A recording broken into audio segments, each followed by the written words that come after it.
Hello friend, welcome to my YouTube channel fit with DK. आज me only डंबेलचा use करून घरीच home workout घेणार आहे फुल बॉडी वेट लॉससाठी. आणि याच्यामध्ये मी स्टार्टिंग करत आहे वॉर्मअप आणि जॉईंट मुवमेंट पासून. कधीही कोणताही वर्कआउट किंवा एक्सरसाइज स्टार्ट करताना वॉर्मअप आणि थोडेफार जॉईंट मुवमेंट खूप महत्त्वाचे असतात.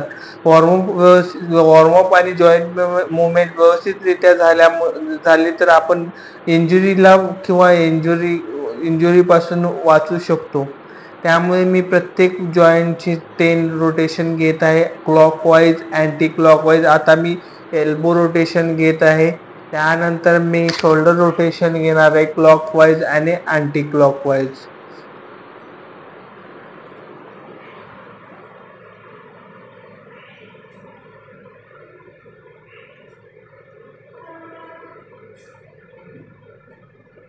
आता मी लोअर बॉडीचा वॉर्मअप स्टार्ट केला आहे. लोअर बॉडी पण खूप महत्त्वाची आहे, कारण जेवढा आपण लोअर बॉडीचा एक्सरसाइज करू तेवढे आपले अपर बॉडी पण डेव्हलप होणार आहे. आज माझा फॅट लॉसचा 17वा दिवस आहे आणि याच्यामध्ये 17 दिवसामध्ये मी जवळपास 6 ते 7 किलो वजन कमी केलेलं आहे. हे मी माझ्या लास्ट व्हिडिओमध्ये अपलोड केलेच आहे. परत आता ही जर्नी बरीच मोठी होणार आहे, कारण माझ्या बॉडीवरती अजून पण भरपूर फॅट असल्यामुळे मला आणखी खूप मेहनत घ्यायची आहे. आणि हा राईट साईडला जो छोटासा फोटो दिसतो तो माझा 7 वर्षापूर्वीचा जी फिजिक होती त्याचा फोटो आहे, आणि त्याला पाहून मी आज पण मोटिवेट होतो. मी स्वतःचे मोटिवेशन सर्च करतो, त्यामुळे मी प्रत्येक वेळेला माझे फोटो मी रिपीट पाहत राहतो. माझ्या एक्सरसाइजचा पहिला सेट आहे स्क्वॉट्स. याच्यामध्ये फ्री वेट स्क्वॉट्स, याच्यामध्ये 20 रेप्स अँड 3 सेट्स घेतलेले आहे. त्याच्यानंतर डंबेलचा उपयोग करून फुल बॉडी वर्कआउट विथ डंबेल्स घेत आहे. याच्यामध्ये स्क्वॉट्स विथ ओव्हरहेड प्रेस आणि याच्यामध्ये बायसेप पण घेत आहे मी. याच्यामध्ये लोअर बॉडी बायसेप आणि शोल्डर वर्क होत आहे. याचे पण मी 20 रेप्स अँड 3 सेट्स घेतलेले आहेत. खूप दिवसानंतर वर्कआउट स्टार्ट केल्यामुळे थोडासा लेझीनेस येतो.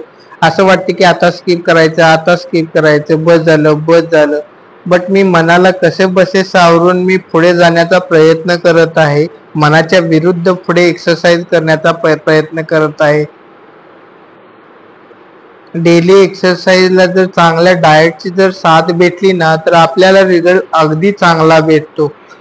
कॅलरी डिफिसिट मध्ये डाएट फॉलो केला तर वेट लॉस नक्की 100% आहे. थर्ड एक्सरसाइज आहे push press squats with side kick. याच्यामध्ये पहिला स्क्वॉट घ्यायचं, त्याच्यानंतर overhead press and then side kick.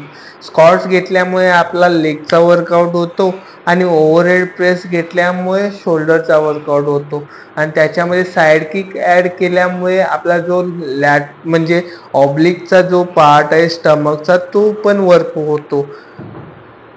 Fourth exercise यामध्ये एक व्हेरिएशन ॲड केले आहे, single hand over head press with squats. याच्यामध्ये एका हातामध्ये dumbbells overhead press and side kick. याच्यामध्ये शोल्डर पण वर्क होतो आणि ॲब्स पण वर्क होतात.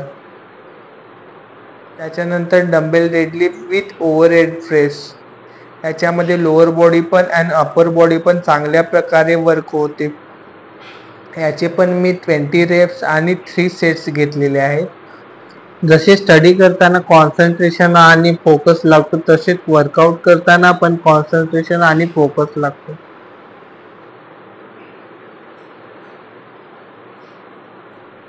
सेवन्थ एक्सरसाइज आहे बेंट ओव्हर रो. याच्यामध्ये मी डंबेल बेंट ओव्हर रो घेतलेला आहे. याच्यामध्ये पण लोअर बॉडी चांगल्या प्रकारे वर्क होते आणि याच्यामध्ये मी ॲडिशनल लॅटरेस घेतलेला आहे. याच्यामुळे शोल्डरचा जो लॅट पोर्शन आहे तो चांगल्या प्रकारे वर्क होतो. जर आपली शोल्डर चांगल्या प्रकारे डेव्हलप झाली तर आपले जे स्ट्रक्चर आहे ते ह्यूज दिसण्यामध्ये त्याचा खूप फायदा होतो.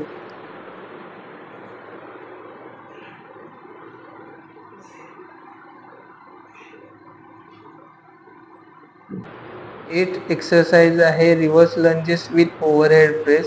याच्यामध्ये लोअर बॉडी म्हणजे लेगचा चांगल्या प्रकारे एक्सरसाइज होतो आणि याच्यामध्ये ओव्हरहेड प्रेस घेतल्यामुळे अप्पर बॉडी पण वर्क होते. याचे पण मी 20 रेप्स आणि 3 सेट्स घेतलेले आहेत. एक्सरसाइज करताना काही गोष्टी खूप महत्त्वाच्या असतात, जसे की बॉडीला हायड्रेटेड ठेवणे. खूप काही लोक किंवा काही गावाकडची ग्रामीण भागातली मुलं जे आहेत ते वर्कआउट करताना पाणी पित नाहीत. बट याच्या अपोजिट आपण पाणी पिलं पाहिजे, बॉडीला हायड्रेटेड ठेवलं पाहिजे. जर बॉडी हायड्रेटेड असेल तर जे पण न्यूट्रिएंट्स आहेत किंवा न्यूट्रिशन आहे ते प्रत्येक सेलपर्यंत पोहोचते आणि ब्लड सर्क्युलेशन चांगल्या पद्धतीने झाल्यामुळे मसल जे आहे ते पंप होतात आणि जे न्यूट्रिशन आहे ते प्रत्येक सेल किंवा प्रत्येक मसलपर्यंत पोहोचते आणि प्रत्येक मसलची डेव्हलपमेंट होते.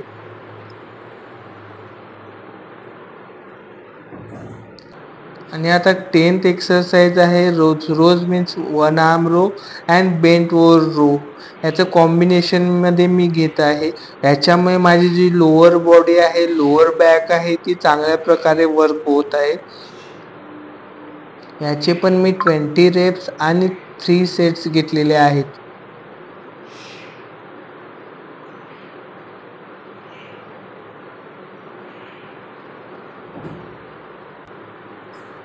इलेव्हन्थ अँड लास्टची एक्सरसाइज म्हणजे डंबेल स्विंग्स. याच्यामध्ये लोअर बॅक परत लोअर बॉडी चांगल्या प्रकारे वर्क होते आणि ही पण एक खूप चांगली एक्सरसाइज आहे, तुम्ही ॲड करू शकता तुमच्या वर्कआउट रुटीनमध्ये. फ्रेंड्स, मला या सर्व एक्सरसाइजचा माझ्या वेट लॉसमध्ये खूप चांगल्या प्रकारे रिझल्ट भेटत आहे. मी एन्जॉय करत आहे. लास्टला मी कार्डिओ ॲक्टिव्हिटी म्हणून स्किपिंग ॲड केले आहे. मित्र, तुम्हाला जर हा व्हिडिओ आवडला असेल तर लाईक आणि सबस्क्राईब करायला विसरू नका. आणि एक म्हणजे हे रुटीन तुम्ही तुमच्या वर्कआउट स्टाईलमध्ये ॲड करू शकता. Thank you so much.